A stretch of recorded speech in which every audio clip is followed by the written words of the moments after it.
Hey guys, this is just like broken galore month. We've got the dump truck over there. We're not even going to talk about that right now. Just there'll be a video, stay tuned.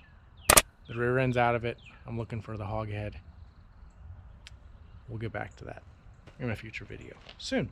We've got this is our neighbor's tractor. You saw us build this loader or restore this loader. However, this is actually our Woods brand 6-foot tiller, and we are in between tractors right now from selling the L35. They've been using this. It ended up breaking. I'm not saying they broke it. I don't like the design that it was, and it's just an old tiller, but it happened to break when they were using it, and so we're gonna fix it so they can continue tilling. This is what happened, and this is kind of it doesn't really look like a very sturdy design, right? So you've got those three flanges. Typically when things bend and break like that, you just can't get them back to the integrity. But there's two bolt holes. So there was a third one there that ripped completely out. And then there was this cross member. This could be the reason why it broke.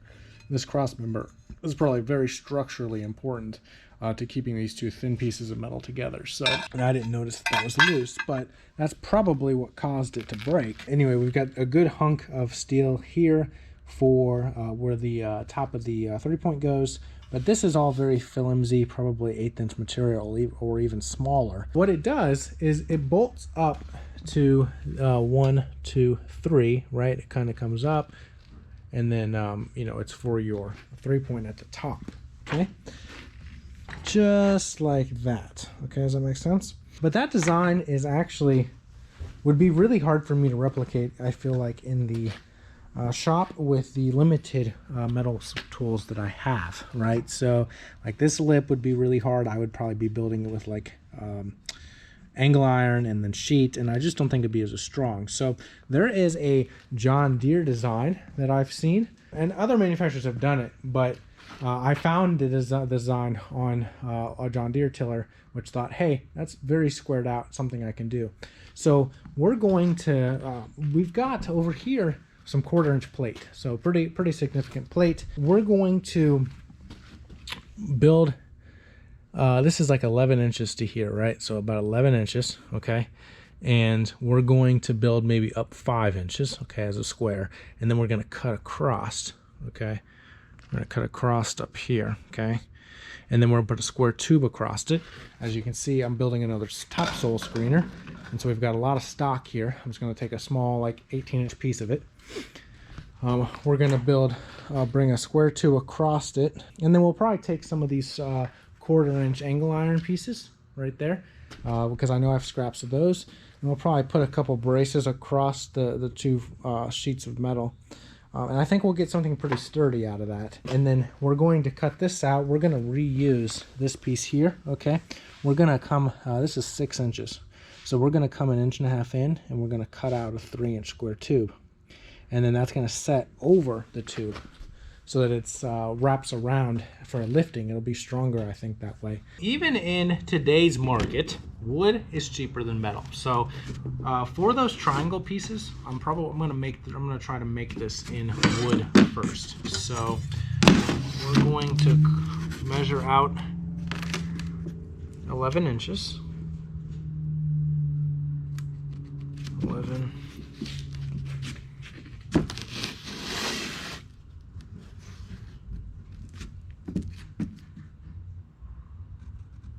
11.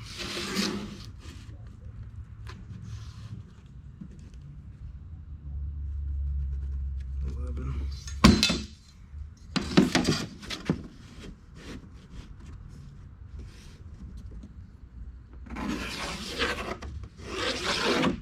Okay.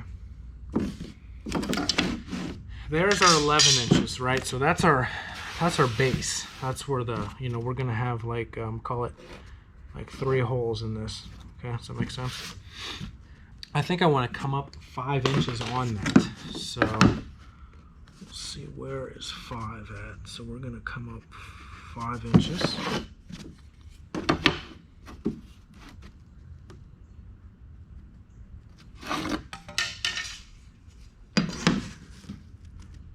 And I'm going to jig this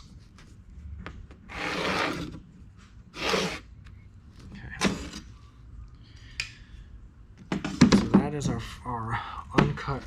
So that's gonna be an 11, right? And then so now, and I think what I want to do, I'm trying to measure, but I think 18 inches looks like it's gonna be good. So we're gonna come up. I'm gonna make a point at 18 inches. Actually, that would be, well, that's fine because I do need to know that.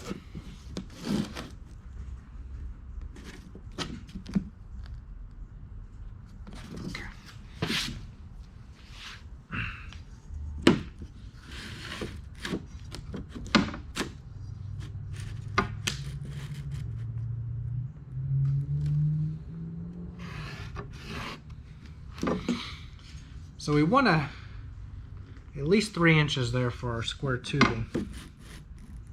And that's, well, my tape's on that, so 3 inches would give us a half on each side. 5 inches is good. 5 inches. 5 inches is good. I feel like 5 would give us an inch on each side. We don't really need it. We're gonna do 4. I don't want too much to protrude. So now this is gonna make our mark. That corner to this corner. It doesn't have to be perfect because we're gonna make one and we'll trace the other. So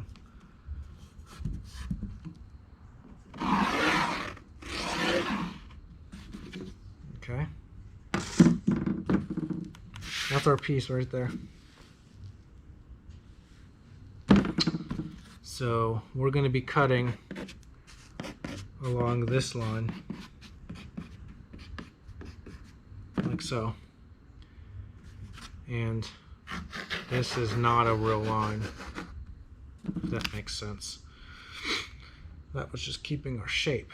So I think that's going to be pretty strong. So there'll be like a big square tube here, if that makes sense, connecting them, and maybe some angle irons, if that kind of makes sense. But I'm going to trace this out with a jig because I want to make sure this is going to work before we start cutting. That metal sheet, that 2 foot by 2 foot piece was $100. And I didn't shop around a lot. I've shopped for metal before. The place I get it from with my topsoil screeners, the best price I found all around. So I've kind of stopped. But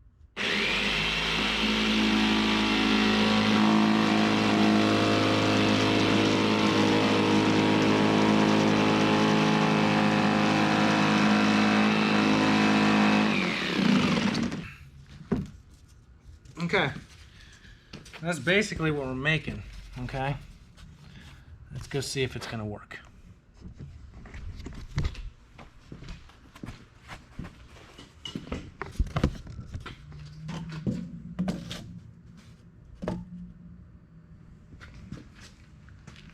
Looks pretty good to me.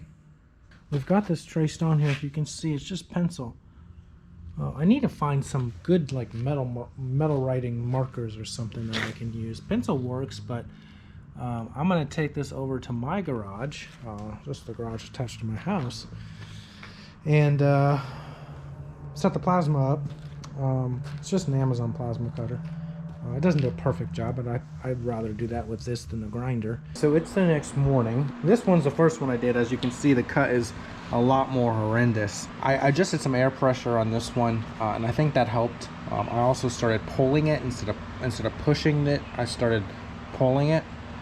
That was easier for me to cut with. I've only used that thing like maybe a half dozen times, and it takes me a little bit to get back in the groove of it. But we're gonna knock these beads off. They'll knock right off if you just hit them with a chisel. I gotta find a chisel, and then we'll probably grind them to clean them up a little bit. But and some spots where like the cut is angled like this instead of straight down, we'll get that with a grinder. But overall, they're pretty similar pieces. They're close enough, I think, that we're gonna be able to make this just fine. I didn't bring a vise over here or a C-clamp, so we're just gonna do without that for now. Just screw it out.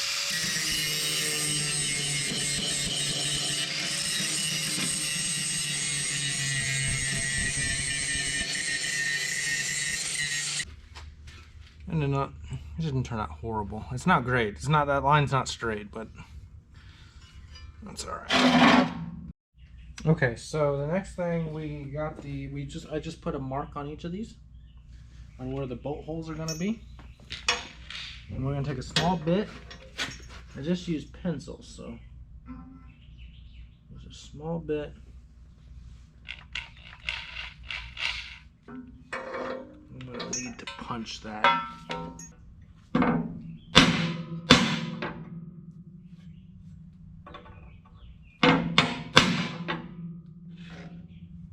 Use that, hopefully to hold our bit. We're gonna do a small bit first, then step up to the bigger bit. Oops.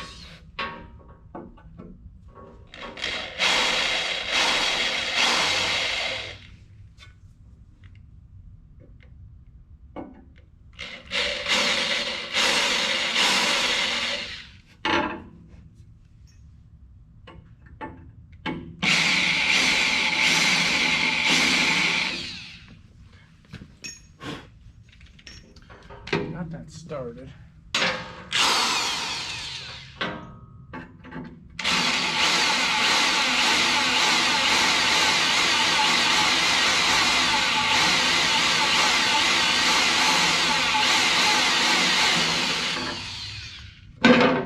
Through.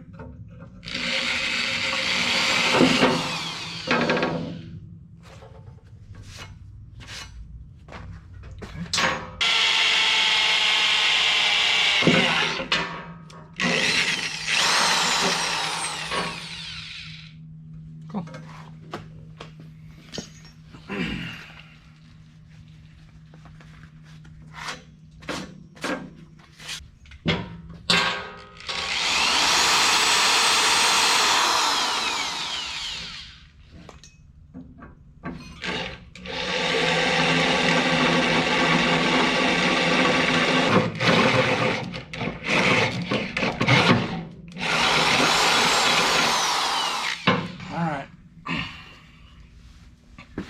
I hope like how these fit. They look like they do.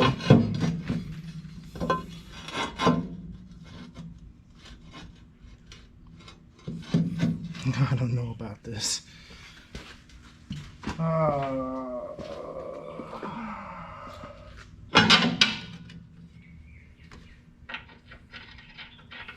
Let's say a little prayer. Looks like we're good.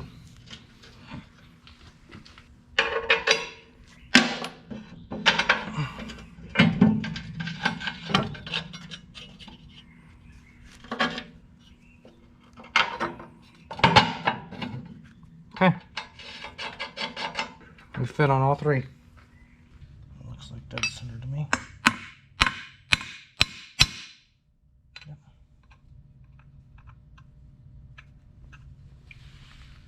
Looks like again dead center. Oops, I moved that, damn it.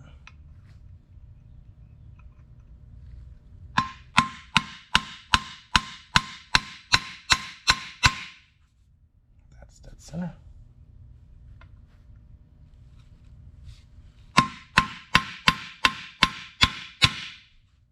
I have you guys kind of tethered to a battery right now because GoPros just go through juice like crazy.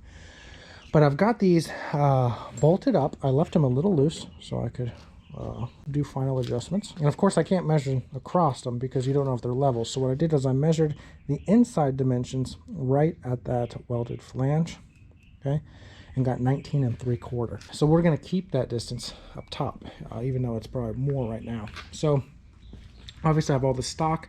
I found the piece where I'd have to cut the least amount of stock, which is right here.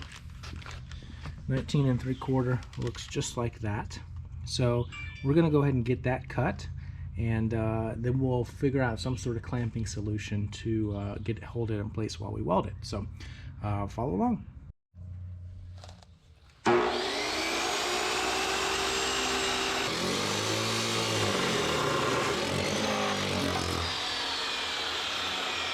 It normally goes through that stuff like butter. These chop saws are not that expensive, and it makes cutting really easy. So we're going to grab the grinder again, clean up both ends of this real quick.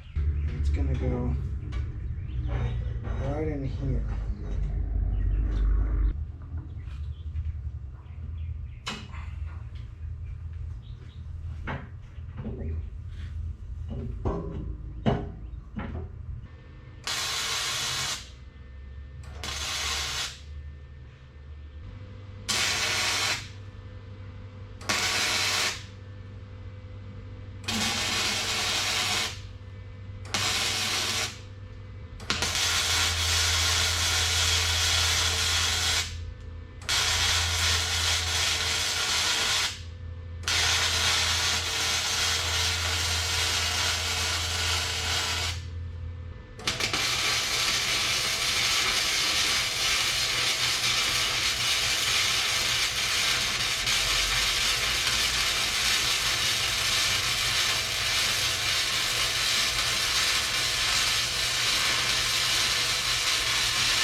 didn't turn out too bad.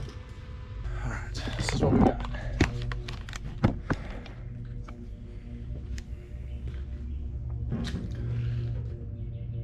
Now, they're not perfect, they're dirty, right? Because I do a bad job at cleaning up. Oh, I really do. But I don't have a wire brush handy, but even this is probably not a good idea. But even if you just wipe them down, you know, they'll be good. Once I clean them up, they'll be good. So the next thing we're gonna do is I'm gonna bolt it down. We're gonna be cutting out this flange here, making a groove in it to go around the square tube we put in, and then we'll be welding that on as well. Here's what we've got so far. So obviously we welded the square tubing in. I wanted to give some more rigidity, so I reused some angle iron. This isn't square tube, this is angle iron. And I basically built a little shelf here, keeping in mind that I may have to service this, right? So I left enough room to get like a socket and stuff on this, and enough room for the thing to spin, but keeps it solid. It keeps it squared up. We also managed to cut off these off of the old ones because we're going to reuse these. They're a little bit thicker than 1/4 inch, and we don't probably need them thicker, but rather than we use our metal, we're going to use its metal. So the next thing we're going to do is mount those on there. We're going to cut them out, right, so that they sit back more like that.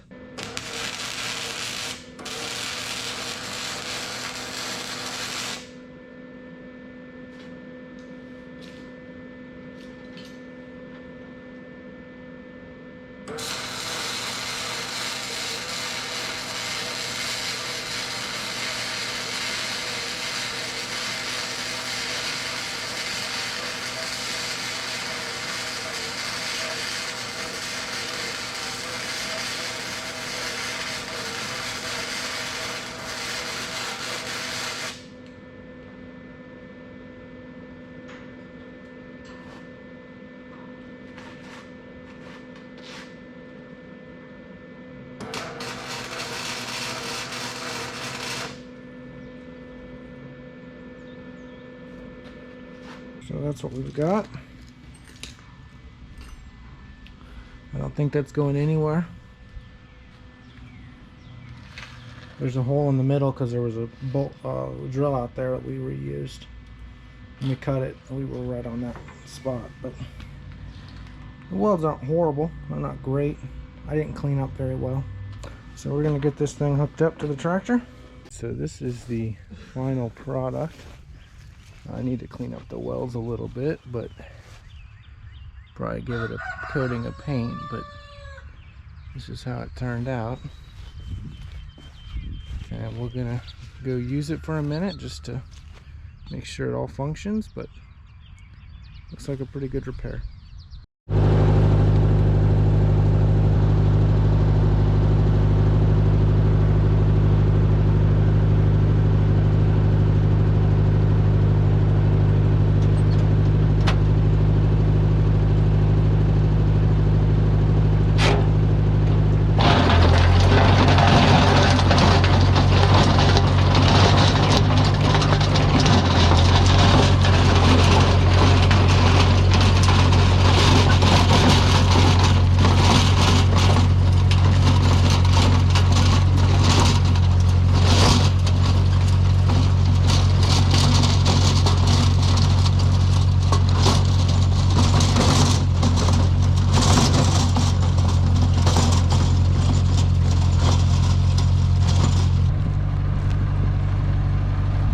Well, I would say that it works.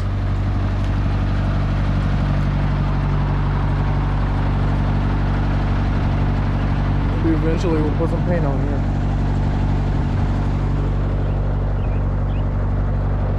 So that finishes the video on the fabrication of this, fixing the top of this 3-point. I think that this design is going to be a lot more sturdy. I don't think it's going to end up breaking again. So I hope you enjoyed the video, and if you enjoyed it, make sure you like and subscribe, and we'll continue bringing more videos of things we do on the homestead. Thanks.